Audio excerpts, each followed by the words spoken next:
England cricket team के साबिक कप्तान और मारूफ कमेंटेटर नासिर हुसैन ने कहा है कि पाकिस्तान क्रिकेट का एक अजीम मुल्क है। नासिर हुसैन ने मजीद कहा कि पाकिस्तान की क्रिकेट टीम इन दिनों बहुत बुरी कंडीशन में है। हम जब 2 साल कबल 2022 में पाकिस्तान में थे तो वहां पर हमने 3 मैचों की सीरीज जीती थी। तब से अब तक पाकिस्तान ने मजीद 9 टेस्ट खेले हैं, कोई मैच नहीं जीता। तो इस हवाले से हम कह सकते हैं कि पाकिस्तान की टीम बुरे दौर से गुजर रही है। वो इस वक्त एक अपनी कम से कम निचली सतह पर है।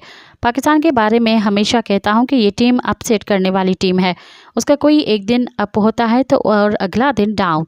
तो मैं अभी कुछ नहीं कह सकता बेन स्टोक्स की टीम के साथ आगे क्या होने वाला है, क्योंकि पाकिस्तान की टीम का नया कप्तान है और नई टीम मैनेजमेंट है। उन्होंने कहा कि इस वक्त इंग्लैंड फेवरेट है। मैं पाकिस्तान जाने के लिए पुरजोश हूँ। मज़ीद ख़बरन ऐं तफ़सीलात लाइ विज़िट कयो असांजी वेबसाइट www.awamiNewsHD.com ऐं ॾिसंदा रहो अवामी न्यूज़ HD।